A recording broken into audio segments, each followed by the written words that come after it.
ತಾಯಿಗಿಂತ ಮಿಗಿಲಾದ ದೇವರಿಲ್ಲ, ತಂದೆಗಿಂತ ಮಿಗಿಲಾದ ಗುರುವಿಲ್ಲ. ತಾಯಿ ತಂದೆಯರು ಈ ಜಗತ್ತಿನ ಸರ್ವಶ್ರೇಷ್ಠ ದೇವರುಗಳು.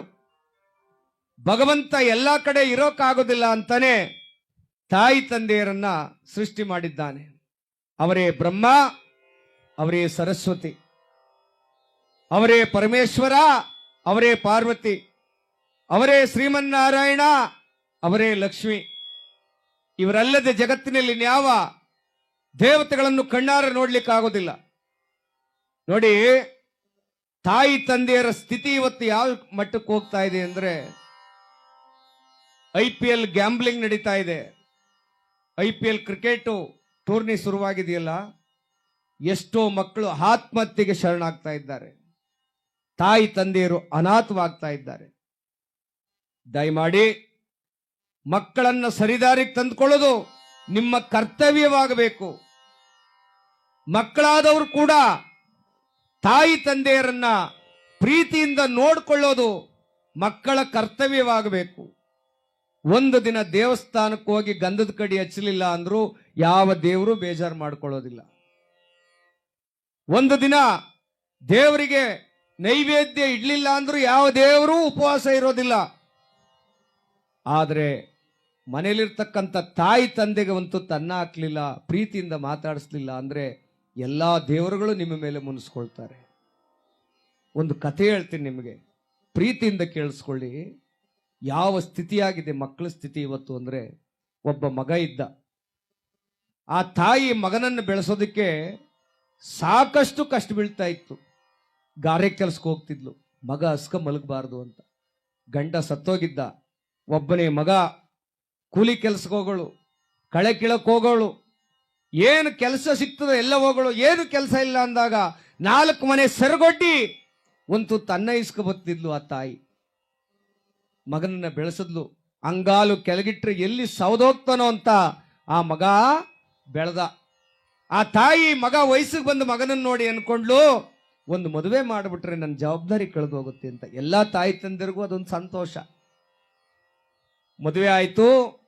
3 ತಿಂಗಳಿಗೆ ಮಗ ಬದಲಾದ. ಏನ್ ಬದಲಾದ? ಅವ್ವ, ಒಳಗಡೆ ಕೆಂಬೇಡ, ಕ್ಯಾಕರಿಸ್ಬೇಡ, ನೀನು ಕ್ಲೀನ್ ಆಗಿರೋದಿಲ್ಲ, ನನ್ನ ಹೆಂಡತಿ ಬೇಜಾರು ಮಾಡ್ಕೊತಾವಳೆ, ನೀನು ಪಕ್ಕದಲ್ಲಿ ಒಂದು ಸೆಡ್ ಅದಲ್ಲ, ಆ ಸೆಡ್ಡಲ್ಲಿ ಇದ್ಬಿಡವ, ನೀನು ಅಲ್ಲಿ ದನ ಕಟ್ಟಾಕ್ತೀವಲ್ಲ ಅಲ್ಲೇ ನೀನು ವಾಸ ಮಾಡು ಅಂತ ಹೇಳ್ದ ಮಗ. ತಾಯಿ ಎದೆಗೆ ಚೂರಿ ಹಾಕಿ ಚುಚ್ಚಿದಾಗ ಆಯ್ತು ಮೊದಲನೇ ಸಾರಿ. ಮಗ ಎಷ್ಟು ಬೇಗ ಬದಲಾದ. ಕಂದ, ಸದ್ಯ ಬೀದಿಗೆ ತಳ್ಳಿಲ್ವಲ್ಲಪ್ಪ ನನ್ನನ್ನ ಅಂತ ಹೇಳಿದ್ಲು ಆ ತಾಯಿ. ಆ ತಾಯಿ ಜೀವನ ಮಾಡ್ತಾ ಇದ್ದಾಳೆ. ಮಗ ಸೊಸೆ ಪಕ್ಕದ ಮನೆಯಲ್ಲಿ ಐಷಾರಾಮಿ ಜೀವನ ಮಾಡ್ತಾ ಇದ್ದಾಳೆ. ತಾಯಿಯನ್ನ ಮಾತಾಡ್ಸೋದೇ ಬಿಟ್ಟುಬಿಟ್ಟ ಮಗ. ಯಾಕೆಂದ್ರೆ ಗಲೀಜ್ ಅವಳು. ಯಾರಾದ್ರೂ ಸ್ನೇಹಿತರು ಬಂದ್ರೆ ಅವ್ರವನ್ನ, ಅವ್ವ ಈ ಮನೆ ಒಳಗೆ ಬರಬೇಡ ಅಂತ ಹೇಳೋನು. ಯಾಕೆ ಅಂದ್ರೆ ಅವಳು ಶುಚಿಯಾಗಿರೋದಿಲ್ಲ ಅಂತ. ನೋಡಿ ಎಂತ ಅವಮಾನ ಆಗಿದು. ನಾವು ಗಲೀಜಾಗಿದ್ದಾಗ ತಾಯಿ ನಮ್ಮನ್ನ ಕೃಷ್ಣನ್ ರೀತಿ ರೆಡಿ ಮಾಡ್ತಿದ್ಲಲ್ಲ, ಅದು ನೆನಪಿಗೆ ಬರೋದಿಲ್ಲ. ಹಾಗೆ ಒಂದಿನ ಏನಾಯ್ತು, ಆ ತಾಯಿಗೆ ತಲೆ ಸುತ್ತು ಬಂದು, ಏನೋ ಒಂಚೂರು ಅನ್ನ ತಿನ್ನಕ್ ಹೋಗವಳೆ, ಮಡಕೆ ಕೈ ಹಾಕೊಳ್ಳೆ, ತಲೆ ಸುತ್ತು ಬಂದು ರಪ್ಪನೆ ಕೆಳಗಡೆ ಬಿದ್ದೋಗವಳೆ. ಹಾಗೇನೆ ಪಕ್ಕದವರೆಲ್ಲ ಓಡ್ ಬಂದಿದ್ದಾರೆ, ಮಗ ಮಾತ್ರ ಹೋಗಿಲ್ಲ. ಆಮೇಲೆ ಮಗ ಬಂದು ಹೇಳ್ದ, ಇಲ್ಲ ಲಕ್ಕೋ ಹೊಡೆದಿದೆ ನಮ್ಮ ಅವನಿಗೆ, ಇವಳನ್ನ ನಮ್ಮ ಜಗಲಿ ಕಟ್ಟೆ ಮೇಲೆ ಮಲಗಿಸ್ತೀವಿ ಕರಪ್ಪ, ಈ ಸೆಡ್ಡೊಳಗೂ ಮಲಗಿಸಕ್ಕಾಗಲ್ಲ ಅಂತ ಹೊರಗಡೆ ಎಳ್ಕ ಬಂದು ಜಗಲಿ ಮೇಲೆ ಮಲಗಿಸ್ತಾ. ಯಾರೋ ಬೈದ ಮೇಲೆ ಒಂದು ಆಸ್ಪತ್ರೆ ಕರ್ಕೊಂಡೋಗಿ ಅವಳಿಗೆ 1-2-3 ಗುಳಿಗೆ ಇಂಜೆಕ್ಷನ್ ಕೊಟ್ಟು ಕರ್ಕೊಂಡ್ಬಂದ. ಕೇಳಿಸ್ಕೊಳ್ಳಿ ಅವ್ವ, ಈ ಕತೆ ಪ್ರತಿ ಹಳ್ಳಿನಲ್ಲೂ ಮನೆಯಲ್ಲೂ ಆಗ್ತಾ ಇದೆ. ಆ ತಾಯಿಗೆ ಮೊದ್ಲಿದ್ದಲ್ಲ ಕಷ್ಟ, ಅದಲ್ಲ, ಇನ್ನು ಮೇಲೆ ಪೂರ್ತಿ ಕಷ್ಟ ಆಯ್ತು. ಅವಳು ದೊಣ್ಣೆ ಊರ್ಕೊಂಡು ಯಾರ ಮನೆ ಬಾಗ್ಲಲ್ಲೋ ನಾಯಿ ತರ ಕೂತ್ಕೊಳ್ಳೋದು, ಯಾರೋ ಒಂದು ಅನ್ನ ಹಾಕ್ತಾರೆ ತಿನ್ಕೊಂಬತ್ತಿದ್ಲು. ಮಗ ಸೊಸೆ ಅನ್ನ ಹಾಕೋದೇ ಬಿಟ್ಟುಬಿಟ್ರು. ಒಂದಿನ ತಾಯಿ ಪಕ್ಕದಲ್ಲಿ ಕೂತ್ಕೊಂಡ ಮಗ ಹೋಗಿ ಕೂತ್ಕೊಂಡು, ವಾ ಈಗ ಜಮೀನೆಲ್ಲ ನನ್ನ ಹೆಸರಿಗೆ ಬರೆದ್ಬಿಡು, ನಿನ್ನ ಹೆಸರಲ್ಲದೆ ಒಂದು ಹೆಬ್ಬೆಟ್ಟು ಹೊತ್ತುಕೊಡು. ಆ ತಾಯಿ ಅಂದ್ಲು, ನನಗೇನು ಊಟ ಆಗ್ತಾ ಇದೆಯಪ್ಪ, ನಾನು ಸತ್ಮೇಲೆ ನಿನಗೆ ತಾನೆ, ಆಯ್ತು ಹಾಕ್ಕೊಡ್ತೀನಿ ಹೋಗು ಅಂತ ಅಂದ. ಸ್ವಲ್ಪ ಹೊತ್ತಿನ ನಂತರ ಆ ಮಗ ಏನು ಮಾಡ್ದ, ಪೇಪರ್ ತಂದಾಗ ಇದಕ್ಕೆ ಹೆಬ್ಬೆಟ್ಟೊತ್ತವ ಅಂದಮ್ಮ ತಾಯಿಗೆ. ತಾಯಿ ಎಂದು, ಈಗಲೇ ಯಾಕೋ ಆತ್ರ ನಿನಗೆ, ನನಗೇನು ಊಟ ತಿಂಡಿ ಏನೂ ಆಗ್ತಾ ಇಲ್ಲ, ನೀವು ಇನ್ನೂ ಸ್ವಲ್ಪ ದಿನ ಇರು ಅಂದ. ಮಗನಿಗೆ ಎಲ್ಲಿತ್ತೋ ಕೋಪ, ಹತ್ಬಿಡ್ತೋ ಜೋರ ಕೋಪ. ತಾಯಿ ಕೆನ್ನೆಗೆ ಕಪಾಲಕ್ಕೆ ರಪ್ಪನೆ ಹೊಡೆದ ಒಂದು ಏಟನ್ನ. ರಟ್ಟೆಗಾತ್ರ ಬಾಸುಂಡೆ. ತಾಯಿ ಕಣ್ಣಲ್ಲಿ ನೀರು ಜಳ ಜಳ ಜಳ ಜಳ ಜಳ ಸುರಿತಾ ಇದೆ. ಆ ತಾಯಿ ಅಂದ್ಲು, ಮಗನೇ ನೀನು ಒಡೆದಂತ ಏಟು ಯಾವ ಲೆಕ್ಕಕ್ಕೂ ಇಲ್ಲ ಕಣಪ್ಪ ನನಗೆ. ಆದ್ರೆ ಒಡೆದ ಮೇಲೆ ಮಗ ಒಂದು ಮಾತಂದ, ನಿನಗೆ ಸಾವು ಬರ್ಲಿಲ್ವಲ್ಲ ಇನ್ನುವೆ, ಸತ್ತೋಗಿದ್ರೆ ಏನೋ ಮಾಡ್ಕೊಂಡು ಸಾಯ್ತಿದ್ದೆ ನಾನು, ಯಾಕೆ ಬದುಕಿದ್ದೀಯ ನೀನು ಅನ್ನಲ್ಲ. ಆಗ ತಾಯಿಗೆ ಹೊಟ್ಟೆ ಕಿಚ್ಚು ಬಂದ್ಬಿಡ್ತು. ಅಪ್ಪ ನೀನು ಒಡೆದಂತ ಏಟು ನನಗೆ ಯಾವ ಲೆಕ್ಕಕ್ಕೂ ಇಲ್ಲ ಕಣೋ, ಆದ್ರೆ ನಿನಗೆ ಜನ್ಮ ಕೊಡುವಾಗ ಆ ರಕ್ತದ ಮಡುವಿನಲ್ಲಿ ಬಿದ್ದು ಒದ್ದಾಡ್ತಿದ್ನಲ್ಲ, ಅವಾಗ ಆಗ್ತಿತ್ತಲ್ಲ ನೋವು, ಆ ನೋವಿಗಿಂತ ನೀನು ಕೆನ್ನೆಗೊಡೆದಂತ ಏಟು ಯಾವ ಲೆಕ್ಕಕ್ಕೂ ಇಲ್ಲ ಕಣೋ. ತಾಯಿ ಕಣ್ಣಲ್ಲಿ ನೀರು ಧಾರಾಕಾರವಾಗಿ ಸುರಿತಾ ಇದೆ. ಮಗ ಒಡೆದ ಏಟಿಗೆ ಆ ತಾಯಿ ಪಟ್ಟನೆ ಪ್ರಾಣವನ್ನ ಬಿಟ್ಟಿದ್ದಾಳೆ. ಪ್ರಾಣ ಬಿಟ್ಟ ಮೇಲೆ ಮಗ ಗೋಸುಂಬೆ ಆಟ ಆಡಕ್ ಶುರು ಮಾಡ್ದ. ತಲೆ ಮೇಲೆ ಟವಲ್ ಹಾಕೊಂಡು ಏನೋ ಜೀವ ಕಳ್ಕೊಂಡಿರೋ ನಂಗೆ, ಹಗಲು ರಾತ್ರಿ ಅವನ್ ಸಾಕ್ತಾ ಇರೋ ನಂಗೆ ಗೊಳೋ ಅಂತ ಅಳ್ತಿದ್ದ. ಪಕ್ಕದಲ್ಲಿ ಯಾರೋ ಯಜಮಾನ್ರಂತವ್ರು ಆ ಹುಡುಗನಿಗೆ ಹೇಳಿದ್ರು, ಅಪ್ಪ ನೀನು ಅಳೋದ್ರಲ್ಲಿ ಯಾವ ಅರ್ಥವೂ ಇಲ್ಲ ಕಣಪ್ಪ, ಬದುಕಿದ್ದಾಗ ನಿನ್ನ ತಾಯಿಗೆ ಒಂದು ತುತ್ತು ಅನ್ನ ಹಾಕು ಯೋಗ್ಯತೆ ಇಲ್ಲದ ಮಗ ನೀನು, ಇವತ್ತು ತಾಯಿ ಶವದ ಮುಂದೆ ಅಳ್ತಾ ಇದೆಯಪ್ಪ.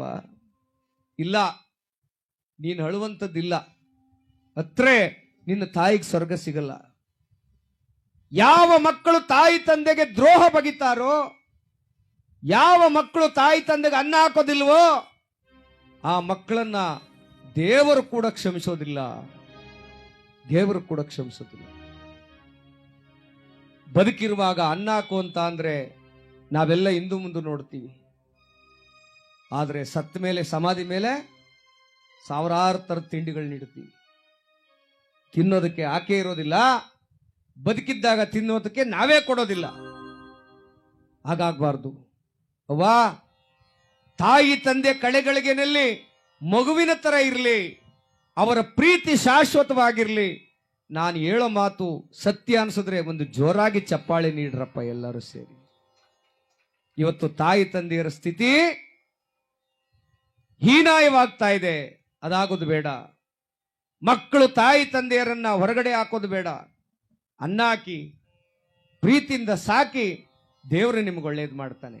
ಅದಕ್ಕೆ ಹೇಳ್ತಾರೆ, ದುಡ್ಡೊಂದಿದ್ರೆ ಈ ಜಗತ್ತಿನಲ್ಲಿ ಏನು ಬೇಕಾದ್ರೂ ಸಂಪಾದನೆ ಮಾಡ್ಬೋದಪ್ಪ, ತಾಯಿ ತಂದೆ ಕಳ್ಕೊಂಡ್ರೆ ಇನ್ಯಾವತ್ತೂ ಸಿಗೋದಿಲ್ಲ. ಅವರು ಇರುಗಂಟ ಅವ್ರ ಸೇವೆ ಮಾಡ್ಬಿಡ್ರಪ್ಪ, ಇರೋ ತನಕ ಅವ್ರ ಸೇವೆ ಮಾಡಿ.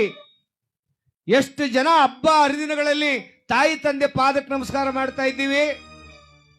ಎಷ್ಟು ಜನ ತಾಯಿ ತಂದೆ ಪಾದಕ್ಕೆ ನಮಸ್ಕಾರ ಮಾಡ್ತಾ ಇದ್ದೀವಿ? ಇಲ್ಲ, ಯಾರು ಮಾಡೋದಿಲ್ಲ. ಸುಮ್ಮನೆ ದೇವಸ್ಥಾನಕ್ಕೆ ಹೋಗಿ ಪೂಜೆ ಮಾಡಿಸ್ಕೊಂಡ್ ಬರ್ತೀವಿ. ದೇವರೇ ಎಲ್ಲನೂ ಒಳ್ಳೇದು ಮಾಡ್ತಾನೆ ಅಂತ. ದೇವ್ರು ಎಲ್ಲನೂ ಒಳ್ಳೇದು ಮಾಡ್ತಾನೆ ನಿಜ, ಆದ್ರೆ ಅಪ್ಪ ಅಮ್ಮನಿಗಿಂತ ಮಿಗಿಲಾದ ದೇವರನ್ನ ನೀವು ನೋಡ್ಲಿಕ್ಕೆ ಸಾಧ್ಯವೇ ಇಲ್ಲ. ಅವರ ಪಾದವನ್ನೊಮ್ಮೆ ನೋಡಿ, ಪಾದವನ್ನೊಮ್ಮೆ ಮುಟ್ಟಿ, ಸರ್ವ ಜನ್ಮಾಂತರದ ಪಾಪ ಕಳೆದೋಗಿ ನಿಮಗೆ ಪುಣ್ಯ ಪ್ರಾಪ್ತವಾಗ್ತದೆ. ಅದಕ್ಕೆ ದೊಡ್ಡವರು ಹೇಳ್ತಾರೆ, ಹಡೆದ ತಾಯಿನ ಒಡೆದು ಬೈಬೇಡ, ನರಕ ತಪ್ಪೋದಿಲ್ಲ. ತಂದೆ ತಾಯಿನ ಬ್ಯಾರೆ ಇಡಬೇಡ, ದೇವರೊಪ್ಪೋದಿಲ್ಲ. ನಿಮ್ಮ ದೇವರೊಪ್ಪೋದಿಲ್ಲ. ಆ